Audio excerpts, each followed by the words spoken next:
Sa unang mensahe ni Pope Leo XIV sa publiko, sinabi niya ang simbahang Katolika ay magiging bukas para sa lahat, lalo sa mga nangangailangan ng pagmamahal at pagkalinga.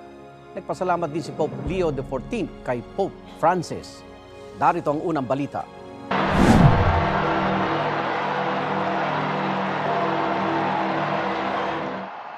Habemus Papam.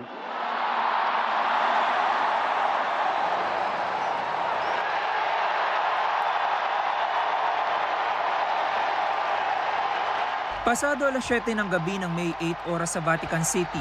Pasado hating gabi naman kanina dito sa Pilipinas. Humarap sa publiko sa unang pagkakataon si Cardinal Robert Francis Prevost bilang Pope Leo XIV. La pace sia con tutti voi. Sa edad na 69, si Pope Leo XIV ang unang Amerikanong Santo Papa. Sa kanyang unang pagharap sa publiko, inalala at pinasalamatan ni Pope Leo XIV si Pope Francis.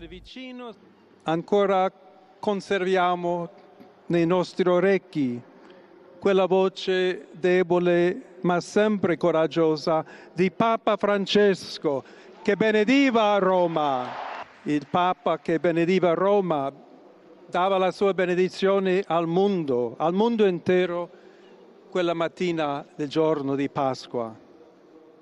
Grazie a Papa Francesco. Bago maging Pope Leo XIV, tahimik at pribado ang buhay ni Cardinal Prevost at bihira magpaunlak ng panayam. Bagaman tubong Chicago, Illinois, mas matagal siyang nagsilbing pari at misyonaryo sa Peru na naging malapit sa kanyang puso. A todos aquellos,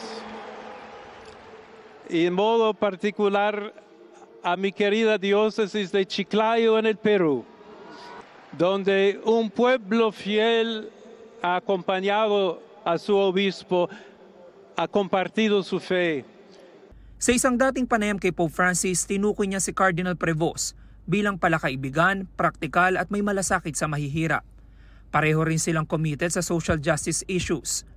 Sa pagbubukas ng bagong yugto sa simbahang Katolika sa ilalim ng bagong Santo Papa, pagmamahal, pagkakawang gawa at kabutihan daw dapat ang manai. Dobbiamo cercare insieme come essere una chiesa missionaria, una chiesa che costruisce i ponti, il dialogo, sempre aperta a ricevere, come questa piazza con le braccia aperte, a tutti coloro che hanno bisogno della nostra carità, la nostra presenza, il dialogo, l'amore. Dio ci vuole bene, Dio vi ama tutti e il male non prevarrà. Siamo tutti nelle mani di Dio. Ito ang unang balita. James Agustin para sa GMA Integrated News. Igan, mauna ka sa mga balita, mag-subscribe na sa GMA Integrated News sa YouTube para sa iba't ibang ulat sa ating bansa.